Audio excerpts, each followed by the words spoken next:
Hello everyone. तो कैसे हो आप सब। स्वागत है आपका MIS बाय ईशू शर्मा पर। दोस्तों, जो आज का ये त्यौहार है, ये होली का त्यौहार है। आज का जो दिन है वो रंगों के त्यौहार का दिन है और इसीलिए मैं आप सभी को सबसे पहले होली की बहुत बहुत शुभकामनाएं देना चाहती हूँ। जो आपका ये त्यौहार है, इसको आप बड़े ही हर्ष और उल्लास के साथ मनाएं। आपका जो पूरा दिन है वो बड़ी ही खुशियों से बीते। और अब हम चलते हैं अपनी आज के क्लास पे। हम शुरुआत करते हैं और जो हमारा टॉपिक है आज का वो रहेगा हमारा फंडामेंटल राइट्स यानी कि मूल अधिकार। और जो हमारी क्लास है वो तो आप अब जान ही गए होंगे, वो रहेगी पॉलिटी यानी M लक्ष्मीकांत की। तो चलिए हम अपने टॉपिक पर चलते हैं। हमारा टॉपिक है फंडामेंटल राइट्स और मूल अधिकार का। मूल अधिकार जो है वो हमारे संविधान में कहाँ से लिए गए हैं, तो ये हमारे संविधान में अमेरिका के संविधान से लिए गए हैं। इनका वर्णन अगर देखा जाए तो इनका वर्णन दिया गया है हमारे संविधान के भाग 3 में। कहाँ दिया गया है? भाग 3 में। और ये आर्टिकल 12 से लेकर 35 तक जो है इनका वर्णन किया गया है। 12 से लेकर 35 तक जितने भी आर्टिकल्स हैं, जितने भी अनुच्छेद हैं, सभी में जो है हमारे मूल अधिकारों को किसी न किसी का वर्णन किया गया है। तो उन्हीं को हम डिटेल में देखेंगे कि 12 से 35 तक जो आर्टिकल्स हैं, किस आर्टिकल में किस मौलिक अधिकार के बारे में बताया गया है वो हम जानेंगे। तो सबसे पहले हम जान लेते हैं कि हमारे मूल अधिकार, हमारे संविधान में मूल अधिकारों की जो संख्या है वो कितनी है। तो मैं आप सभी को बता दूं, अभी वर्तमान में अगर मूल अधिकारों की हम बात कर रहे हैं तो वर्तमान में अभी 6 मूल अधिकार हैं हमारे पास। पहले 7 होते थे। एक था संपत्ति का अधिकार, उसको जो है भी मूल अधिकार से हटाकर जो है आर्टिकल 300 क में रख दिया गया है। तो हम अभी आज जो पढ़ने वाले हैं वो हम पढ़ेंगे 6 मूल अधिकारों के हमारे। और जो 6 मूल अधिकार हैं वो हमारे कौन कौन से हैं। सबसे पहला जो हमारा अधिकार है वो हमारा है समता का अधिकार। कौन सा है? समता का अधिकार, जो आर्टिकल 14 से लेकर 18 में वर्णित है। कौन से अनुच्छेद में? 14 से लेकर 18 में। दोस्तों, आपको जो है बहुत ही ध्यान से क्लास में मतलब उपस्थित रहना है, मेंटली फिजिकली मेंटली उपस्थित रहना है क्लास में, क्योंकि आर्टिकल्स को हम पढ़ने वाले हैं। और आप लोग सभी जानते होंगे कि जो फंडामेंटल राइट्स का जो टॉपिक है, इससे कम से कम 2-3 क्वेश्चन हमारी परीक्षा में आ जाते हैं, किसी भी परीक्षा में। तो आर्टिकल्स किसी भी एग्जाम में ना आए, ऐसा हो ही नहीं सकता है। तो अगर आपको लेने हैं 2-3 नंबर तो आप इस क्लास में बने रहिए, उपस्थित रहिए और जो है ध्यान से क्लास को सुनिए। तो अगर हम कुल आर्टिकल्स की बात करें कि हमारे संविधान में कुल आर्टिकल कितने हैं, तो वो कितने हैं? 470 हैं। सॉरी, हाँ, कुल आर्टिकल 470 है। और भाग अगर हम देखेंगे तो 25 है। पहले कितने थे? पहले जो टोटल आर्टिकल थे वो थे 395। और भाग कितने थे? भाग हमारे थे 22। ठीक है। तो अब हम बात कर रहे थे हमारे वर्तमान मूल अधिकारों की। सबसे जो पहला मूल अधिकार है हमारा वो है हमारा समता का अधिकार, जो कि आर्टिकल 14 से लेकर 18 में वर्णित है। फिर हम देखते हैं सेकंड जो हमारा है वो है स्वतंत्रता का अधिकार। कौन सा अधिकार है? स्वतंत्रता का अधिकार, जो हमारा अनुच्छेद 19 से लेकर 22 तक में जो है वर्णित है। फिर हम देखें हमारा तीसरा जो मूल अधिकार है वो कौन सा है? वो है शोषण के विरुद्ध अधिकार। कौन सा है? शोषण के विरुद्ध अधिकार, जो अनुच्छेद 23 से लेकर 24 में जो है उल्लेख जिसका किया गया है। फिर हम चलते हैं हमारे फोर्थ फंडामेंटल राइट पे, और वो क्या है हमारे पास? वो है हमारे पास धर्म की स्वतंत्रता का। ये अभी मैं आपको बता रही हूँ सिर्फ कि कौन कौन से 6 अधिकार है, फिर हम इनको डिटेल में पढ़ेंगे। ठीक है। तो अभी देख लो आप, जो हमारा फोर्थ है फंडामेंटल राइट वो कौन सा है? वो है धर्म की स्वतंत्रता का, जो आर्टिकल 25 से लेकर 28 में उल्लेखित है। फिर हमारा जो फिफ्थ है फंडामेंटल राइट वो हमारा रहेगा संस्कृति व शिक्षा संबंधी अधिकार। संस्कृति व शिक्षा संबंधी अधिकार, जो आर्टिकल 29 से लेकर 30 में वर्णित है। फिर हमारा जो सिक्स्थ अधिकार आता है वो है संवैधानिक उपचारों का अधिकार, जिसका उल्लेख 32 आर्टिकल में किया गया है। यहाँ एक बीच में होता था, जो हमारा 7th होता था ना, जो हमारे मूल संविधान में 7 मौलिक अधिकार थे हमारे, तो इससे पहले यहाँ आता था 6 नंबर पे। कौन सा? संपत्ति का अधिकार। अब इसको यहाँ से स्किप करके इसको लास्ट में डाल दिया गया है आर्टिकल 300 क में। आर्टिकल 300 के सेक्शन क में इसको डाल दिया गया है। तो अब ये जो है हमारा मूल अधिकार नहीं है, पहले ये हमारा मूल अधिकार था। ठीक है। तो अब हम इन चीजों को जो है डिटेल में पढ़ेंगे कि समता का जो अधिकार है 14 से 18 तक है, उसमें क्या क्या वर्णित है। तो आर्टिकल 15, 16, 17 में क्या है वो सब जो है हम देखने वाले हैं। तो सबसे पहले हम चलते हैं कि आपने देख लिया, पहला हमारा फंडामेंटल राइट है समता का अधिकार, और इसी के जो पार्ट है वो कौन कौन से हैं। जैसे ये 14 से 18 में वर्णित है, तो इसका पहला जो पार्ट है वो है विधियों का समान संरक्षण। विधियों का समान संरक्षण का मतलब क्या है कि विधियों का समान संरक्षण यानी कोई भी व्यक्ति हो, चाहे वो अनुसूचित जाति का हो, जनजाति का हो या फिर मतलब साधारण जो है जाति का हो, तो किसी भी जो है किसी भी व्यक्ति के साथ विधि के तौर पर यानी कानून के तौर पर किसी के साथ कोई भेदभाव नहीं किया जाएगा, और ऐसा कहा गया है आर्टिकल 14 में। फिर हमारा आता है धर्म, मूल, वर्ष के आधार पर किसी के साथ भेदभाव नहीं किया जाएगा, और ये जो है हमारे आर्टिकल 15 में उल्लेखित है। और ये जो पार्ट है ये इसी का पार्ट है, क्षमता का अधिकार। क्षमता के अधिकार में 5 पार्ट दिए गए हैं, कौन कौन से? विधियों का समान संरक्षण, फिर है धर्म, मूल, वर्ष के आधार पर। देखो आपको ना परीक्षा में ऐसा भी पूछा जा सकता है कि लोक नियोजन के विषय में अवसर की समानता का अधिकार कौन से मूल अधिकार के अंतर्गत आता है, तो हम बताएंगे कि किसके अंतर्गत आता है, वो आता है समता के अधिकार के अंतर्गत। आपसे ये भी पूछा जा सकता है कि उपाधियों पर रोक लगाई गई है वो हमारे कौन से मूल अधिकार के अंतर्गत लगाई गई है, तो वो लगाई गई है समता के अधिकार के अंतर्गत। और ये आर्टिकल अगर पूछा जाएगा तो हम बताएंगे आर्टिकल 18 के तहत ऐसा किया गया है। तो इसलिए जो है हम इसको डिटेल में पढ़ेंगे और ध्यान से पढ़ेंगे। तो ये मैंने आपको बताया है विधियों का समान संरक्षण आर्टिकल 14 में कहा गया है। फिर है धर्म, मूल, वंश के आधार पर, यानी किसी भी व्यक्ति के साथ धर्म के आधार पर, वंश के आधार पर, जन्म स्थान के आधार पर, मूल वंश के आधार पर या फिर मतलब जाति के आधार पर किसी भी तरह के आधार पर जो है किसी के साथ कोई भी भेदभाव नहीं किया जाएगा, और ऐसा हमारा आर्टिकल 15 वर्णित करता है। ठीक है, फिर हम चलते हैं लोक नियोजन के विषय में अवसर की समानता। लोक नियोजन का मतलब क्या है? देखो, लोक नियोजन के विषय में अवसर की समानता।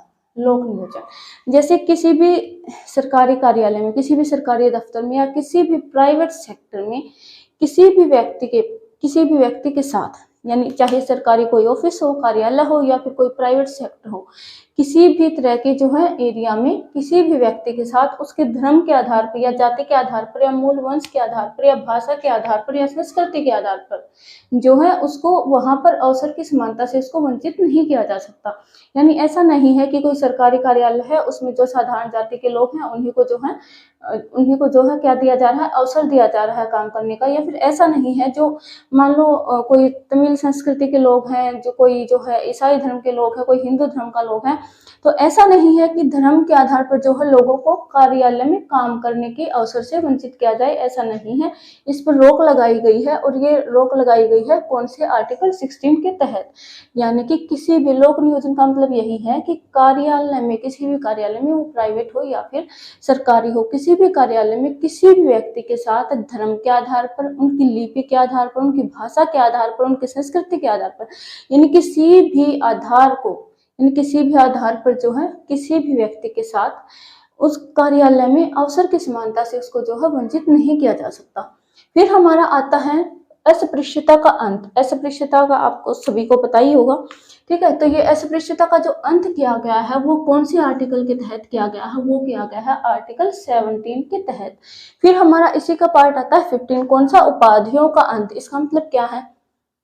इसका मतलब ये है कि कई लोग ऐसे होते हैं जैसे कि आईपीएस अंकिता शर्मा या फिर मजिस्ट्रेट डैश डैश डैश, यानी अपने नाम के सामने वो क्या लगाते हैं? अपनी उपाधि को जो है अपने नाम के साथ जोड़ देते हैं, जैसे डॉक्टर, रामकृष्ण, या फिर मतलब कुछ भी जो है अपना जो पद हो उसको हम जो है अपने व्यक्तित्व के साथ जोड़ देते हैं। तो इस चीज का जो है अंत किया गया है, इस पर रोक लगाई गई है। ये आर्टिकल 18 के तहत लगाई गई है। फिर भी लोग लगा लेते हैं, वो एक अलग चीज है, लेकिन संविधान के अगर हम नजर से देखें तो ये है कानून के खिलाफ।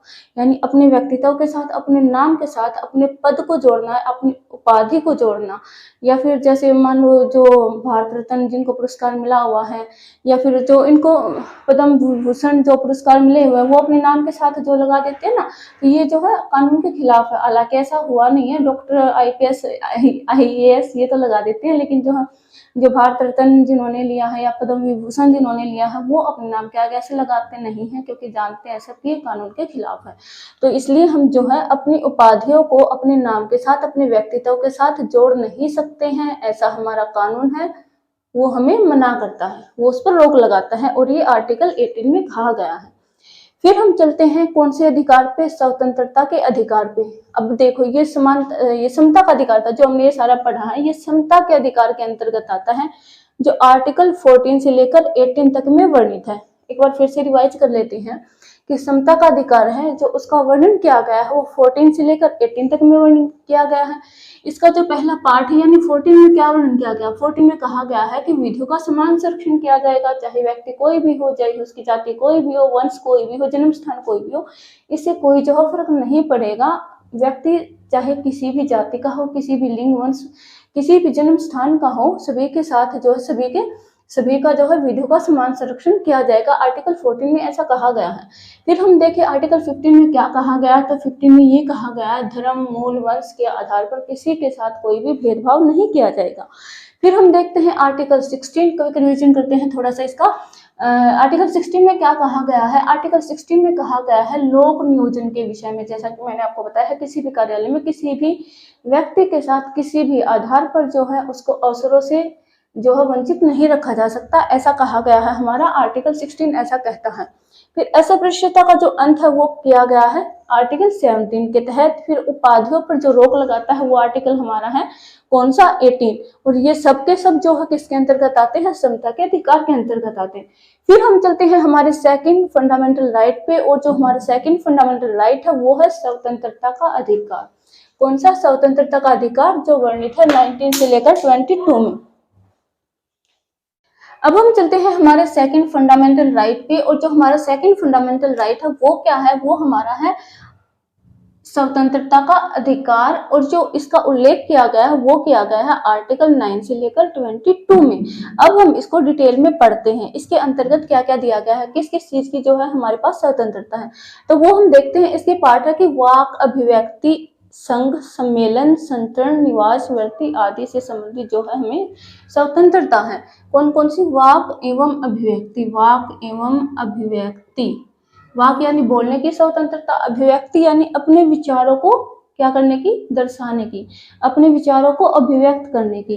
किसी भी टॉपिक पर, मान लो किसी कोई राजनीतिक दल है या कोई न्यूज़पेपर है जो गलत न्यूज़ को छापता है, या फिर कोई भी ऐसा संघ है या फिर कोई भी ऐसा राजनीतिक दल है, यानी किसी भी टॉपिक पर जो है हम बोल सकते हैं, हमें बोलने का अधिकार है, हमें पूरे अपने जो विचारों को अभिव्यक्त करने की स्वतंत्रता दी गई है। वो आर्टिकल कौन सा है, वो आर्टिकल हमारा है 19। कौन सा आर्टिकल है हमारा, वो है 19।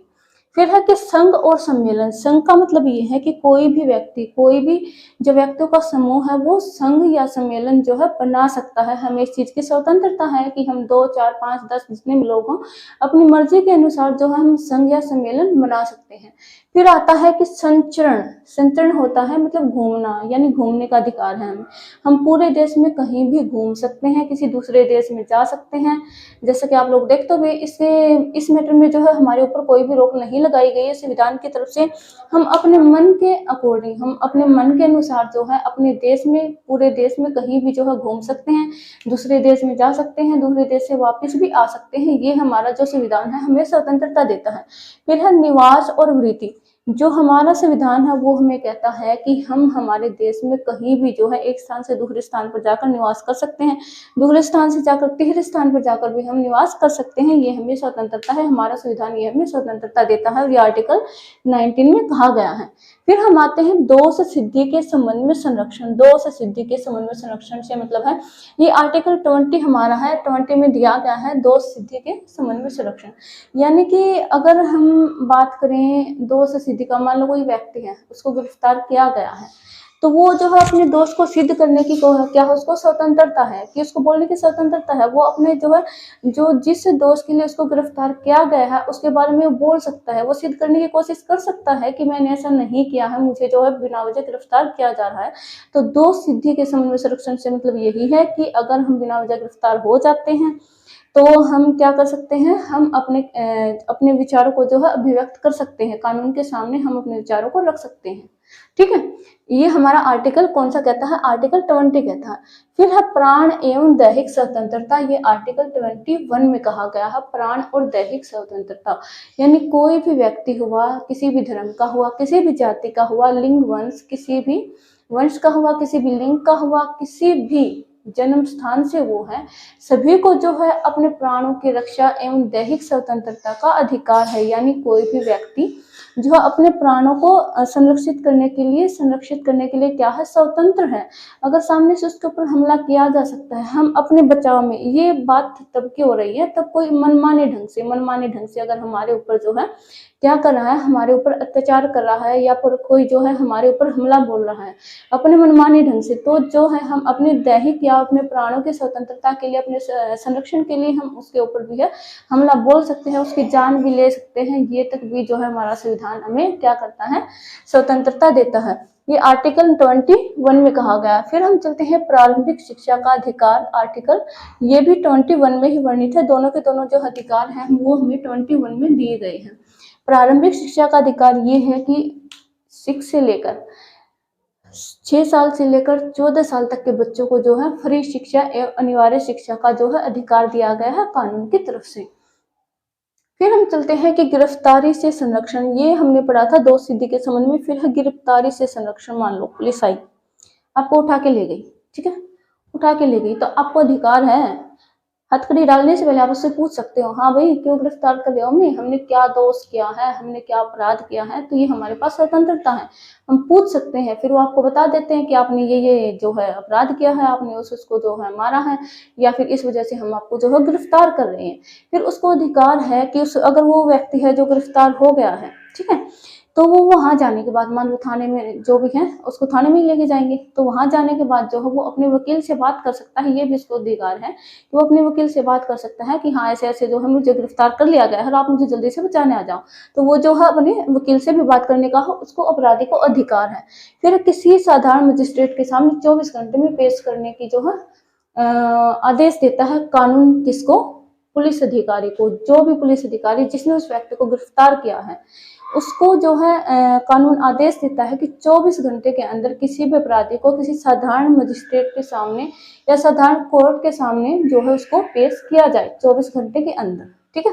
तो ये था हमारा सब किसमें था, ये सब था हमारा स्वतंत्रता के अधिकार में शामिल था। स्वतंत्रता का जो हमारा अधिकार है वो 19 से लेकर 22 में वर्णित है। कभी रिवीजन कर लेते हैं। 19 क्या कहता है, 19 कहता है कि बोलने की जो हमें स्वतंत्रता है, किसी भी टॉपिक पर जो है, किसी भी टॉपिक पर हमें अपने विचारों को अभिव्यक्त करने की स्वतंत्रता है। आर्टिकल 20 क्या कहता है, दोष सिद्धि के संबंध में जो है हमें अधिकार है कि हम अपने दोष को जो है सिद्ध करें, या फिर अगर हमें बिना वजह गिरफ्तार किया जा रहा है तो उसके संबंध में हम बोल सकते हैं, हमें अपने विचारों को व्यक्त करने की स्वतंत्रता है। आर्टिकल 20 ऐसा कहता है। फिर है प्राण एवं दैहिक स्वतंत्रता। 21 में क्या कहा गया है, एक तो ये कहा गया प्राण एवं दैहिक स्वतंत्रता जो हमें आर्टिकल 21 देता है। फिर प्रारंभिक शिक्षा का जो है हमारा अधिकार है वो भी 21 में ही दिया गया है। फिर हम चलते हैं गिरफ्तारी से संरक्षण। ये आर्टिकल 22 में किया गया है। सबसे पहले कोई व्यक्ति या पुलिस अधिकारी जो आपको गिरफ्तार करता है तो उससे आप सूचना ले सकते हैं कि मुझे किस बारे में या किस संबंध में जो है गिरफ्तार किया जा रहा है। ये 22 के ही अंतर्गत आते हैं। 22 क में आता है, 22 ख में आता है, 22 ग में आता है, ऐसे आते हैं, ठीक है। फिर है वकील से बात करने का हमें अधिकार है। अगर हमें गिरफ्तार कर लिया जाता है तो हम अपने वकील से बात कर सकते हैं कि ऐसे ऐसे गिरफ्तार कर लिया गया है और आप जो हमें बचाने आ जाओ। फिर है किसी साधारण मजिस्ट्रेट के सामने 24 घंटे में जो है उस पुलिस अधिकारी को, उस अपराधी को जो है पेश करना होता है। फिर हम चलते हैं हमारे थर्ड फंडामेंटल राइट पे, और जो हमारा थर्ड फंडामेंटल राइट है वो है शोषण के विरुद्ध अधिकार। कौन सा है, शोषण के विरुद्ध अधिकार। ये क्या कहता है, ये आर्टिकल 23 से लेकर 24 में वर्णित है। और अब हम चलते हैं ये क्या कहता है। सबसे पहले कहते हैं कि मानव व्यापार, तस्करी या बलात् श्रम का निषेध करता है आर्टिकल 23। मानव व्यापार, इसमें आ गई भाई महिलाएं भी आ गई, पुरुष भी आ गए, बच्चे भी आ गए, और इसमें वैश्या या फिर हम कह सकते हैं ना ट्रांसजेंडर, वो लोग भी इसमें आ गए हैं। किसी भी व्यक्ति के साथ जो है दुर्व्यापार नहीं किया जा सकता। जैसे चीज का जो हम व्यापार करते हैं ना, वैसे जो है मतलब इंसानों की जो है खरीद या बिक्री नहीं की जा सकती। जैसे आजकल बच्चों की तस्करी नहीं करते हैं लोग, तो ये कानून के खिलाफ है, ठीक है। ये आर्टिकल हमारा 23 में ऐसा कहा गया है। फिर हमारा 24 जो आर्टिकल है वो क्या कहता है, वो कहता है कि कारखानों आदि में बच्चों के नियोजन का प्रतिषेध। बच्चों के नियोजन से हमारा मतलब है कि कारखानों या फैक्ट्रियों में जो है बच्चों को मजदूरी के तौर पर जो है नहीं रखा जा सकता, यानी मजदूर के तौर पर या लेबर के कार्य के तौर पर जो है हम बच्चों को अपने किसी भी कारखाने या फैक्ट्रियों में जो है उनका नियोजन नहीं कर सकते। इस पर प्रतिषेध किया गया है, इस पर रोक लगाई गई है आर्टिकल 24 के तहत। फिर हम चलते हैं धर्म प्रचार करने या किसी भी धर्म को मानने की स्वतंत्रता। ऐसा हमारा आर्टिकल कौन सा कहता है, ये इसमें आ जाएगा। देखो ये जो है मानव व्यापार या तस्करी बलात् श्रम का निषेध 23, और फिर आता है कारखाने आदि में बच्चों के नियोजन का प्रतिषेध, ये आर्टिकल 24 में कहा गया है। तो 23 और 24 ये आते हैं हमारे शोषण के विरुद्ध अधिकार में, शोषण के विरुद्ध अधिकार में, ठीक है। तो अब हम चलते हैं हमारे फोर्थ फंडामेंटल राइट पर। फोर्थ फंडामेंटल राइट हमारा कौन सा है, धर्म की स्वतंत्रता। फोर्थ फंडामेंटल राइट हमारा कौन सा है, धर्म की स्वतंत्रता, ठीक है। तो अभी हम इसको डिटेल में पढ़ेंगे। धर्म की स्वतंत्रता का जो अधिकार है वो हमारा है 25 से लेकर 28 में उल्लेखित है। कौन से अनुच्छेद में, 25 से लेकर 28 में। सबसे पहले इसमें क्या दिया गया, सबसे पहले इसमें दिया गया है कि धर्म प्रचार करने या किसी भी धर्म को मानने की स्वतंत्रता, यानी ये आर्टिकल 25 में का सॉरी देखो, धर्म प्रचार करने यानी कोई भी व्यक्ति किसी भी धर्म का जो है स्वतंत्रता से प्रचार कर सकता है। ये रोक नहीं है, कानून की तरफ से हमारे ऊपर कोई रोक नहीं है कि हम इस धर्म का प्रचार कर रहे हैं तो हमारे ऊपर रोक लगाई जाएगी। हम हिंदू हैं, अगर हम मुस्लिम धर्म का प्रचार कर रहे हैं तो हमारे ऊपर रोक लगाई गई, ऐसा कुछ नहीं है। कानून की तरफ से ऐसी कोई रोक नहीं लगाई गई है। कोई भी व्यक्ति किसी भी धर्म का जो है अपने मनमाने ढंग से प्रचार कर सकता है। फिर आता है कि किसी भी धर्म को मानने का अधिकार।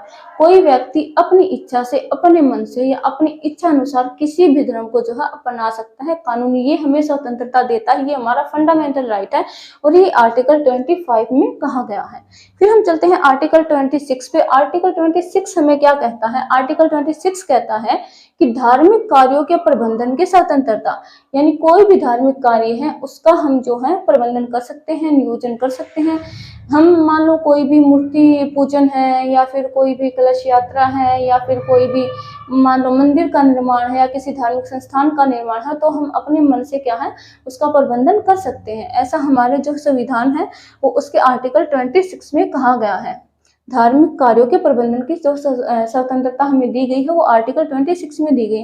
देखो यहाँ भी हमने आपको बताया था और मैं फिर से आपको एक चीज याद दिला रही हूँ कि ये डिटेल में पढ़ना बहुत ही जरूरी है, क्योंकि यूपीएससी ये नहीं पूछेगी, ना ही स्टेट पीसीएस में ऐसा पूछा जाएगा कि शोषण के विरुद्ध अधिकार हो कौन से आर्टिकल में दिया गया है। ये बहुत ही क्या है, सरल प्रश्न है, ऐसा नहीं पूछा जाएगा। आपसे पूछा जाएगा कि धर्म का प्रचार करने की स्वतंत्रता है वो हमें कौन से आर्टिकल में दी गई है, तो हम कहेंगे 25 में।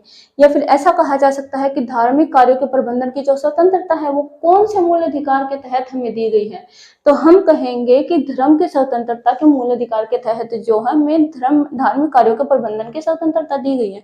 आपसे पूछा जा सकता है कि गिरफ्तारी से संरक्षण का अधिकार आर्टिकल 22 में दिया गया है, वो कौन से मौलिक अधिकार के तहत दिया गया है, तो हम कहेंगे कौन से मौलिक अधिकार के तहत, स्वतंत्रता के अधिकार के तहत।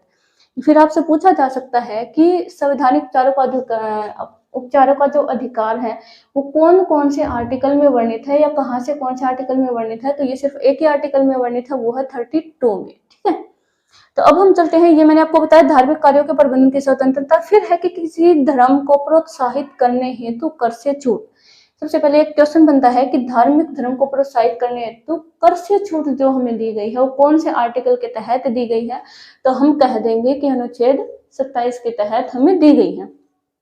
फिर आपसे पूछा जाएगा कि किसी धर्म को प्रोत्साहित करने हेतु जो कर से छूट दी गई है आर्टिकल 27 के तहत, तो कौन से अधिकार, कौन से मूल अधिकार के तहत जो हमें दी गई है, तो हम कह देंगे धर्म की स्वतंत्रता के अधिकार के तहत, ठीक है। किसी धर्म को प्रोत्साहित करने हेतु कर से छूट से मतलब ये है हमारा कि किसी भी धर्म को प्रोत्साहित किया जा रहा है, किसी भी धर्म को, मान लो कोई दूसरे धर्म के लोग हैं वो अपने धर्म को प्रोत्साहित कर रहे हैं, तो उसके लिए वो हमसे कर जो है वसूल नहीं कर सकते, किसी पर जो है जबरन कर वसूल नहीं किया जा सकता। और ये जो बात है वो सिर्फ कर के लिए है, किसके लिए है, कर के लिए है, ये बात शुल्क के लिए नहीं है। शुल्क हमसे वसूल किया जा सकता है लेकिन कर हमारे ऊपर नहीं लगाया जा सकता।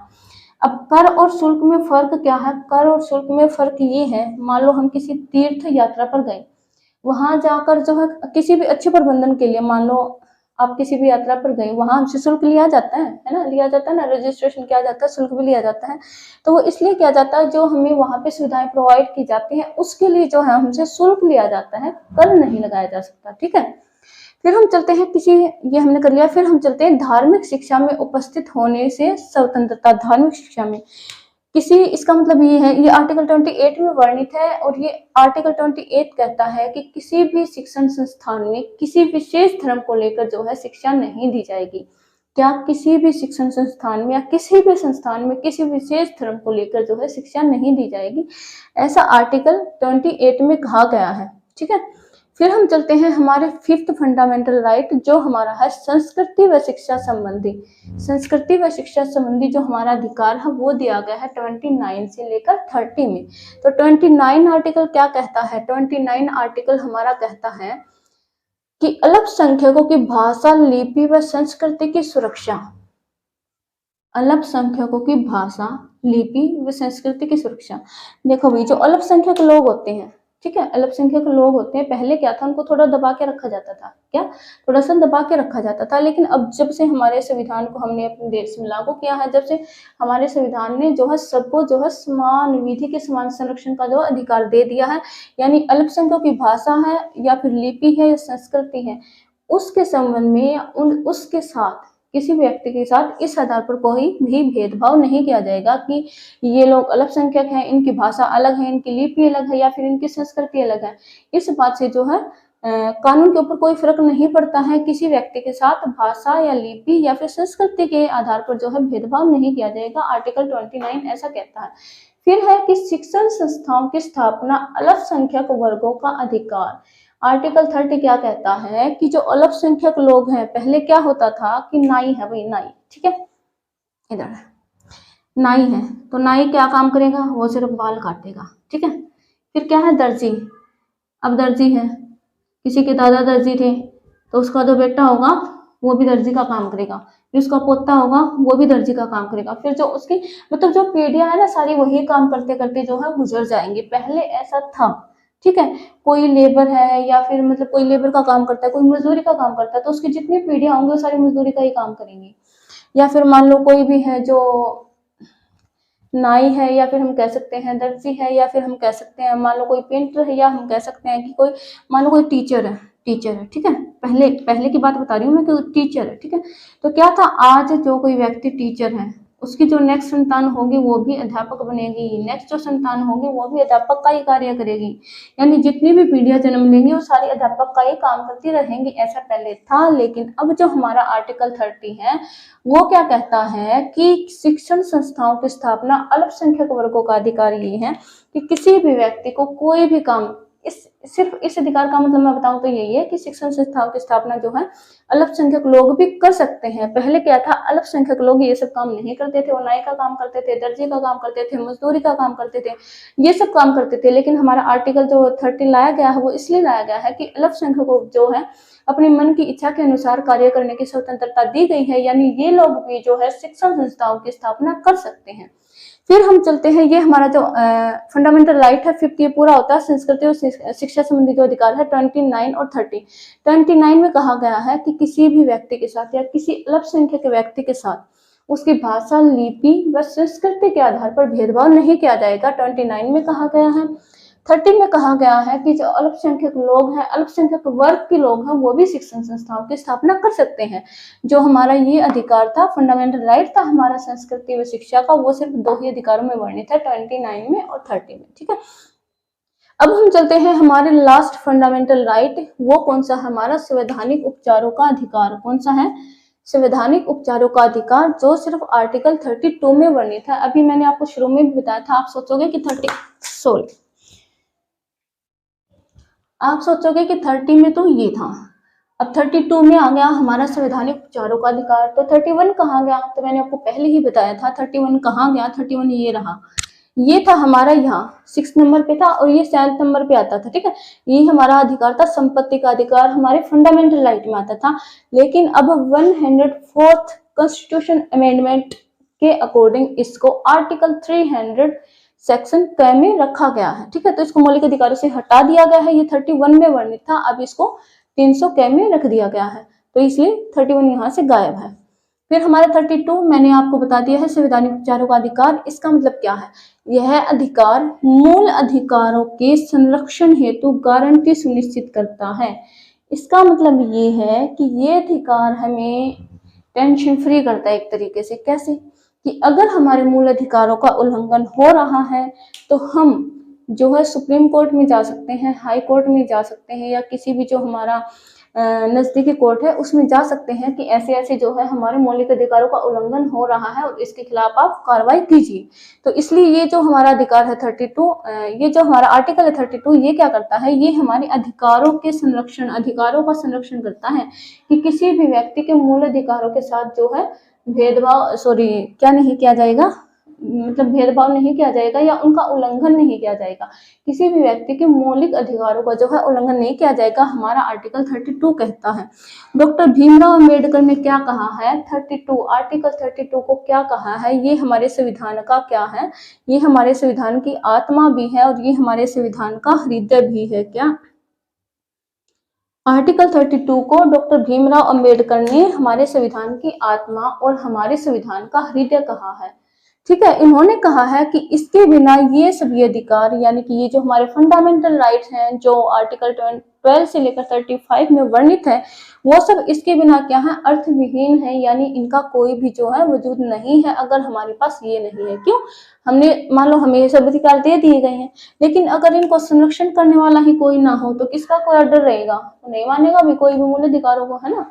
तो कोई भी उल्लंघन कर सकता है ऐसे में। लेकिन अब ये जो 32 है, ये जो हमारा आर्टिकल है, वो क्या कहता है कि किसी भी व्यक्ति के मूल अधिकारों को जो है उल्लंघन नहीं किया जा सकता, किसी भी व्यक्ति के मूल अधिकारों को जो है चोट नहीं पहुंचाई जा सकती, ठेस नहीं पहुंचाई जा सकती। ठीक है, एक चीज और थी आपके लिए कि ये जो सब मूल अधिकार हैं, इनको क्या हमसे छीना जा सकता है? क्या इनको निलंबित किया जा सकता है? तो आप सभी जानते तो बिल्कुल होंगे, लेकिन जो बच्चे नए हैं उनको नहीं पता होगा कि ये जो हमारे मौलिक अधिकार है इनको भी निलंबित किया जा सकता है। ऐसा कहा गया है आर्टिकल 358 और 359 में। और ऐसा कब किया जाएगा? तब आपातकाल की स्थिति होगी, यानी कि राष्ट्रपति जब आर्टिकल 352 के तहत पूरे देश में राष्ट्रीय आपातकाल की घोषणा कर देते हैं, तो आर्टिकल 358 और 359 में कहा गया है कि जो हमारे 22 आर्टिकल 21 में और 20 और 21 में जो हमें अधिकार दिए गए हैं, इनको छोड़कर सभी अधिकारों को जो है निलंबित किया जा सकता है। ऐसा हमारे आर्टिकल 358 और 359 में वर्णित है। ठीक है, तो ये थी हमारी आज की क्लास और उम्मीद करती हूँ कि आप सभी को पसंद आई होगी, क्योंकि बहुत ही डिटेल से मैंने पढ़ाया है और डिटेल से पढ़ाना बहुत जरूरी भी था, क्योंकि ऐसा सिंपल क्वेश्चन आपसे आएगा नहीं। जो आपसे क्वेश्चन पूछा जाएगा वो इनके बेस पे पूछा जाएगा। ठीक है, आपसे पूछ लिया जाएगा कि गिरफ्तारी से जो संरक्षण है वो किस मौलिक अधिकार के अंतर्गत आता है, तो आप बताएंगे किसके अंतर्गत आता है? वो स्वतंत्रता के अधिकार के अंतर्गत आता है। तो ऐसे क्वेश्चन जो आपसे पूछे जाते हैं, आपने लास्ट ईयर प्रीवियस ईयर जो क्वेश्चन पेपर भी देखे होंगे, तो सभी में जो है इस आधार पर क्वेश्चन पूछे गए हैं। और ये जो हमारा टॉपिक है वो मतलब पॉलिटी का जो बहुत ही अहम महत्वपूर्ण जो है टॉपिक है। तो भाई आप अपनी क्लास को रिवाइज कीजिए। और एक चीज मैं शुरू से बोलना भूल ही गई हूँ कि चैनल को ज्यादा से ज्यादा लाइक कीजिए, शेयर कीजिए, सब्सक्राइब कीजिए। और अब हम मिलते हैं हमारी नेक्स्ट क्लास में। ठीक है।